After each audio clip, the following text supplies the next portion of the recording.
Maya sat in the corner booth of the dim Italian bistro, smoothing her silk dress for the 10th time. She was 32, a nurse who had spent her life caring for others, and she was tired of being alone. Her blind date was 40 minutes late. The waiter gave her a look of pure pity, the kind that makes you want to crawl under the table. She reached for her purse, ready to leave and accept another night of microwave dinner and silence. Then, the heavy glass doors swung open, and the entire restaurant went dead silent. It wasn't her date. 6 men in charcoal suits marched in first, forming a human wall near the entrance. Behind them walked a man who looked like he owned the air everyone else was breathing. He was Korean, wearing a coat that cost more than Maya's annual salary, with eyes that stayed sharp and cold. He didn't look at the menu, he looked at her. He walked straight to her table and sat down in the empty chair meant for a boring accountant named Gary. "You are waiting for someone," he said, his voice like gravel and velvet. "He is not coming. I have made sure of that." Maya's heart hammered against her ribs, a mix of terror and a strange, sudden heat. She should have run, but her legs felt like lead. This wasn't a mistake. This was an intrusion. He introduced himself only as Kenji, but the way the restaurant manager bowed nearly to the floor told her everything. He was the shadow over the city, the man mothers warned their sons about. He didn't offer an apology for ruining her night. Instead, he placed a heavy, black obsidian ring on the table between them. "I am in need of someone who does not know my world," he whispered. "And you have the kindest eyes I have seen in this city of ghosts." The tension in the room was thick enough to choke on. Maya looked at the exit, then back at the man who looked like a king from a dark fairy tale. He wasn't holding a weapon, but he was the most dangerous thing she had ever touched. He told her she was safe with him, yet his very presence felt like a beautiful disaster. She asked him why he chose her, a simple woman from the South Side. Kenji leaned in, the scent of expensive sandalwood and cold winter air clinging to him. "Because you are the only person who hasn't looked at me with greed," he replied. "Now, stand up. We are leaving before my enemies find out I have a weakness." As they stepped out into the night, the street was lined with black SUVs, their engines humming like caged beasts. Maya felt the eyes of the city on her. She was a girl who followed the rules, who paid her taxes and saved her pennies. Now, she was stepping into a bulletproof vehicle with a man who broke every law ever written. He took her hand, his palm rough and warm, and for the first time in years, Maya didn't feel invisible. She felt like the center of a storm. The car pulled away from the curb, leaving her old life in the rearview mirror. The drive was silent, but the air between them was electric. Kenji watched her from the shadows of the back seat, his gaze never wavering. He wasn't looking at her like a prize. He was looking at her like an anchor. Maya realized this wasn't just a chance encounter. This man had been watching her. He knew she liked her coffee black and that she cried during old movies. The realization should have been terrifying, but it felt like being found after being lost for a very long time. "Where are we going?" she asked. Kenji looked out the tinted window as the city lights blurred. "To a place where I can keep you alive," he said. Just as they reached the bridge, a sudden flash of light blinded them. A heavy truck slammed into their lead escort vehicle, sending a shower of sparks into the sky. Maya screamed, but Kenji's arm was already around her, pulling her down to the floor of the car. The sound of metal grinding on metal echoed through the cabin. This wasn't an accident, it was a hit. Kenji pulled a small, silver device from his pocket and pressed it. "It begins," he muttered, his face turning from a lover's mask to a warrior's steel. The first twist had arrived. The man who's supposed to protect her was the reason she was now a target. The black SUV roared through the smoke of the crash, the tires screaming against the asphalt.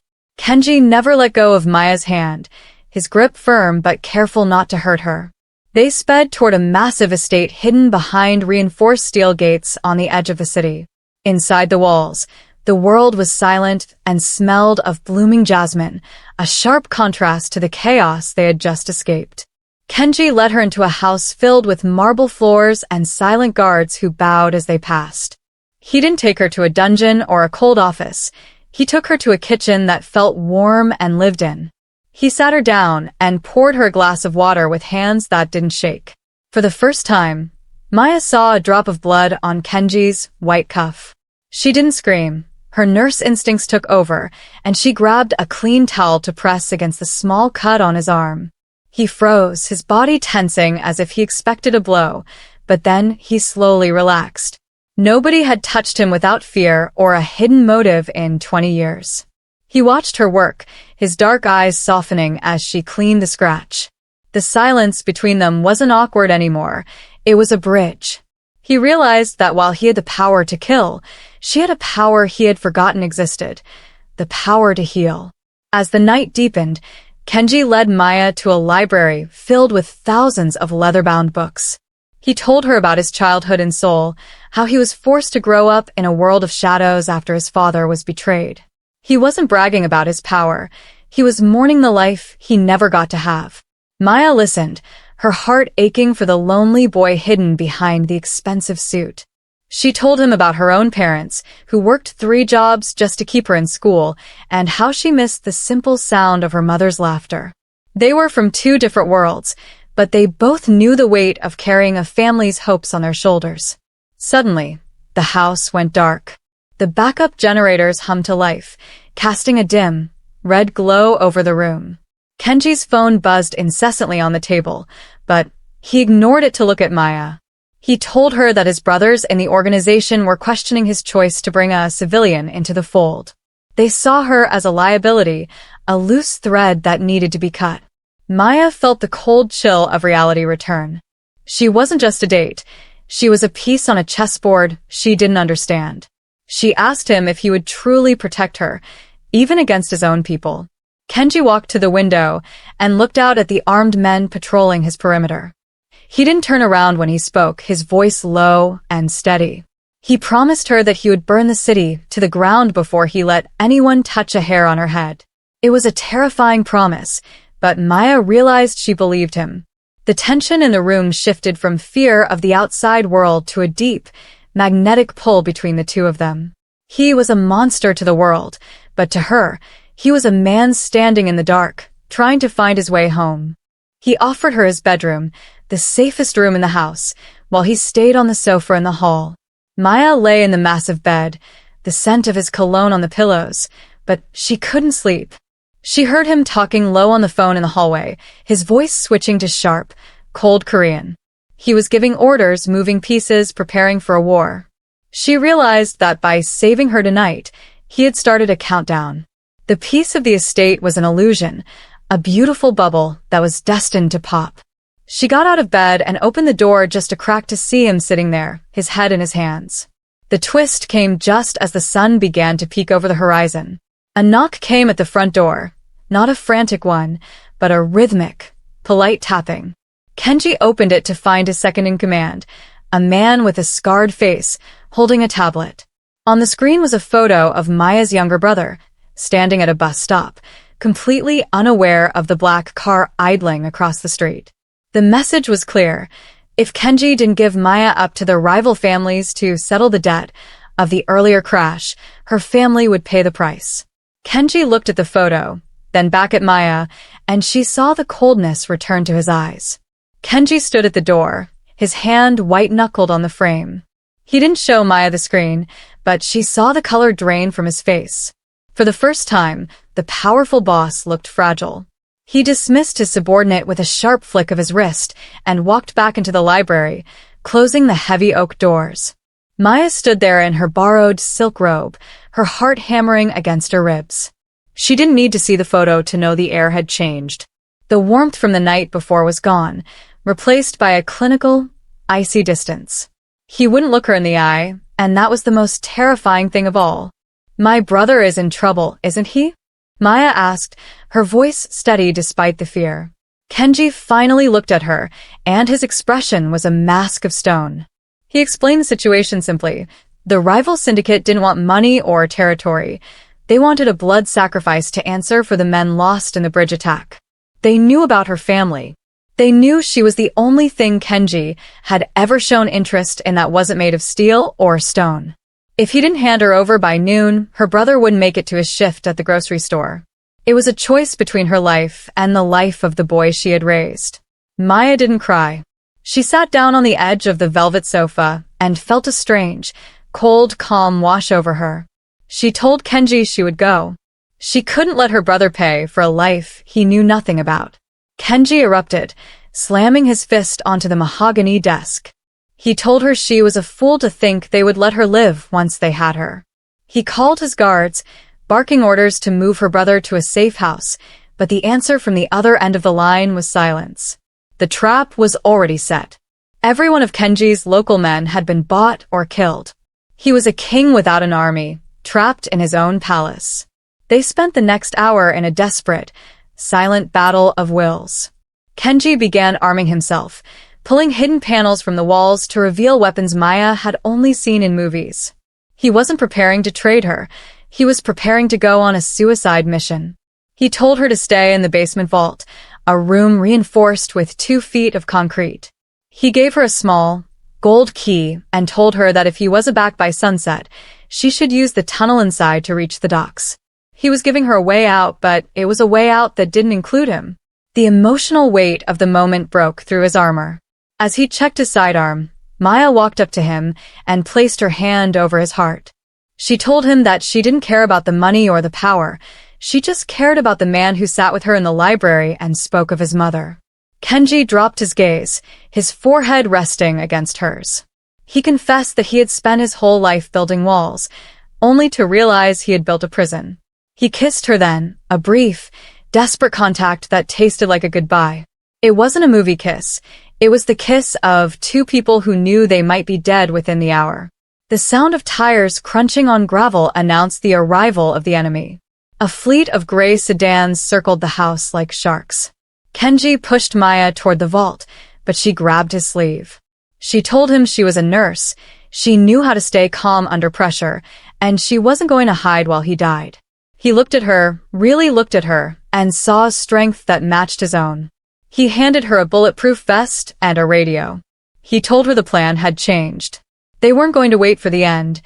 They were going to drive straight into the heart of the ambush.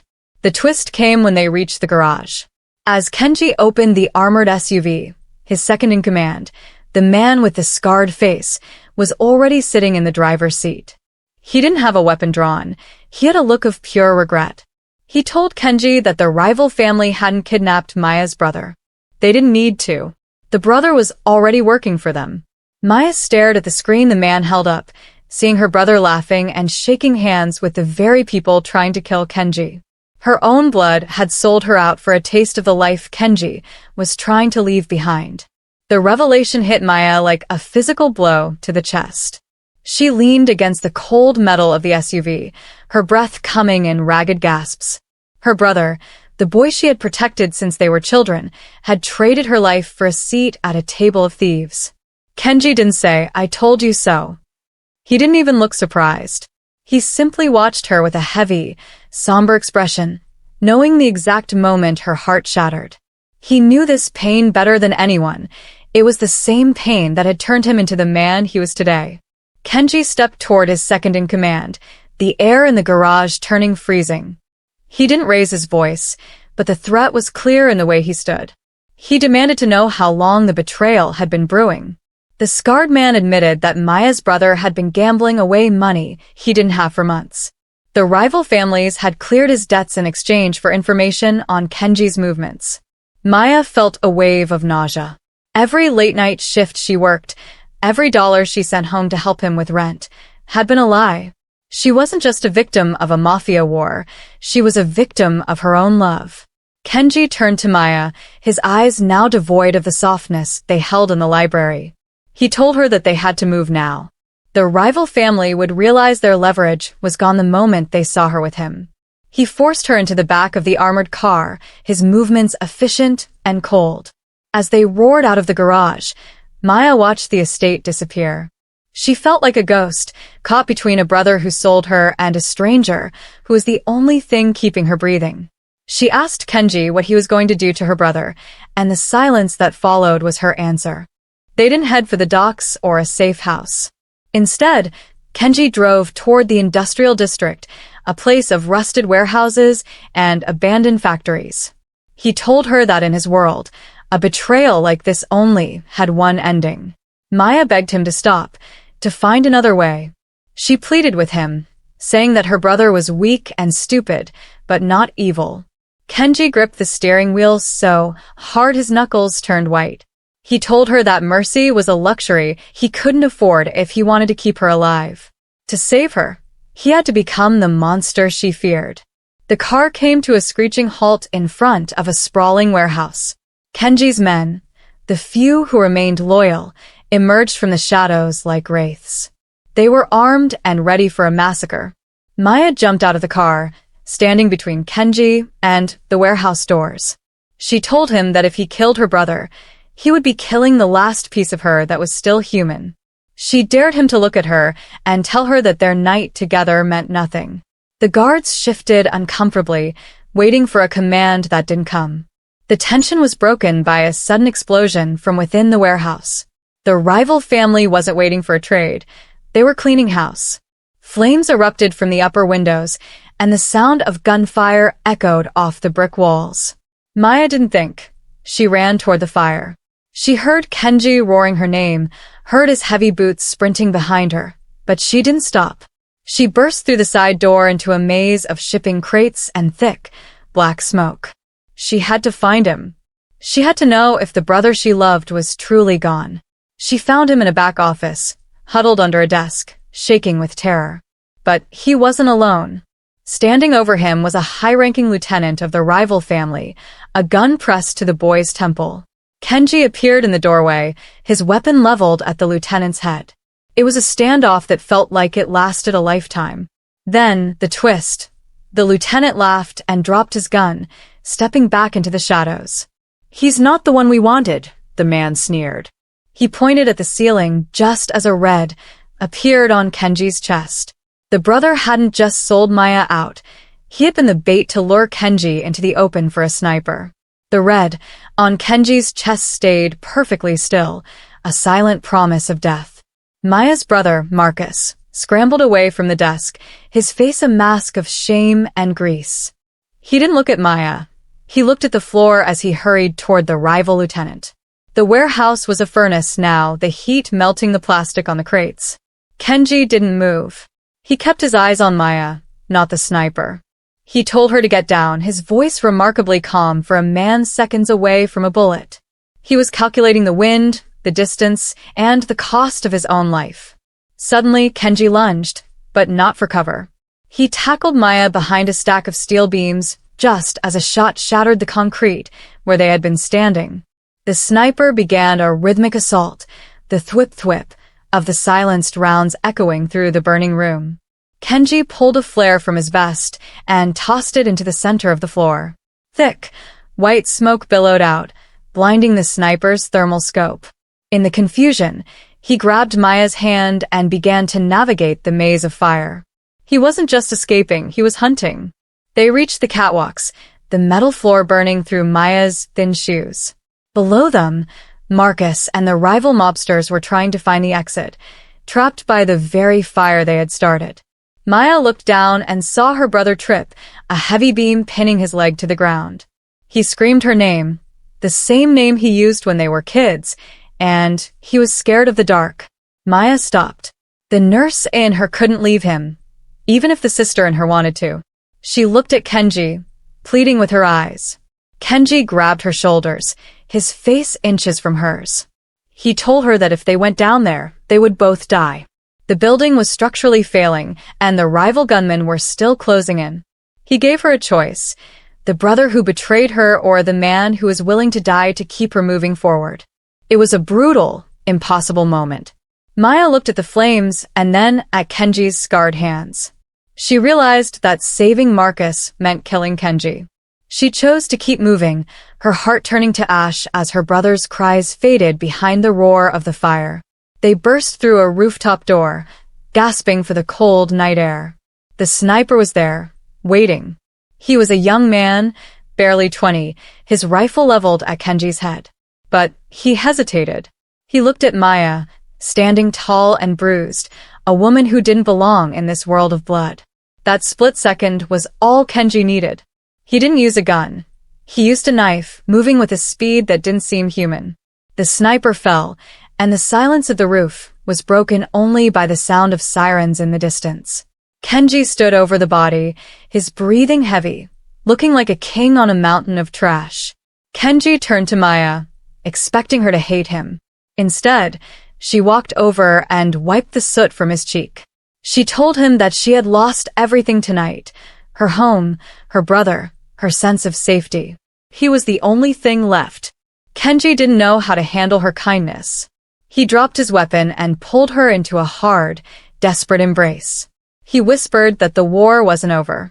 The rival family head, a man known as the architect, was still alive, and he would never stop coming for them now that he knew Kenji had a heart.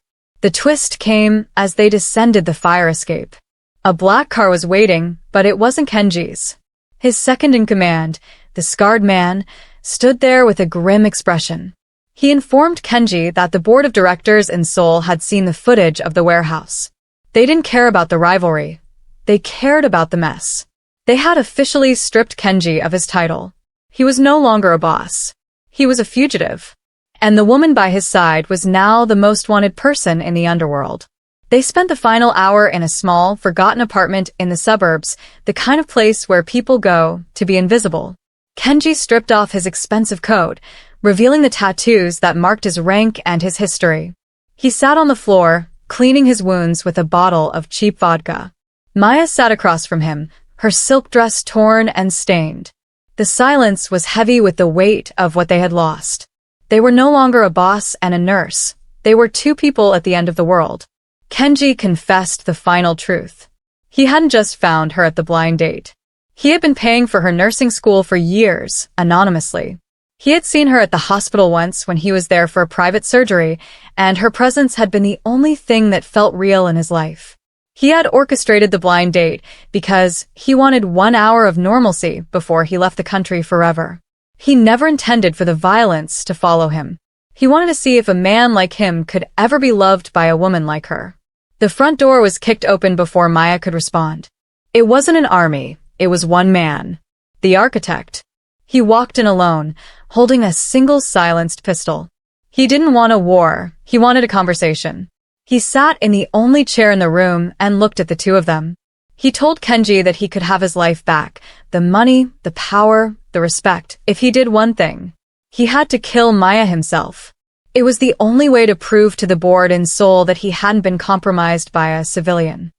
Maya looked at the gun on the floor near Kenji's hand. She looked at the architect, who was smiling like a shark. She realized that this was the final test. She stood up and walked to Kenji, kneeling beside him. She took his hand and placed it on her heart, the same way she had done in the library. She told him that if his world required her death to keep him safe, then he should be the one to do it. She didn't want to live in a world where he was a hunted man because of her. Kenji's hand shook for the first time in his life. He looked at the pistol, then at Maya's steady brown eyes. The architect began to laugh, mocking Kenji's weakness. But the laugh cut short when Kenji didn't reach for the gun. He reached for his phone instead. He pressed a single button, and a massive explosion rocked the building across the street, the architect's main counting house. Kenji had rigged his own assets to blow. He had chosen to destroy his empire rather than the woman standing in front of him. In the chaos of the explosion, Kenji tackled the architect. There were no words, just the raw, brutal sound of two men fighting for their lives. Maya didn't hide. She grabbed a heavy glass lamp and shattered it over the architect's head, giving Kenji the opening he needed. It ended quickly. The man who had tried to play God lay unconscious on the floor. Kenji didn't kill him. He told Maya that they were done with the killing. He grabbed a bag of cash and a pair of fake passports he had hidden in the wall. The story ends on a quiet beach in a country where no one knows their names. Maya is working in a small local clinic, and Kenji spends his days working on fishing boats. He still has the sharp eyes of a wolf, but he only uses them to watch the horizon for her return each evening. They are poor, they are hunted, and they are looking over their shoulders every day. But as they sit on the sand, watching the sun set over the water, Kenji takes her hand and slips the black obsidian ring onto her finger. The mafia boss is dead, but the man is finally alive.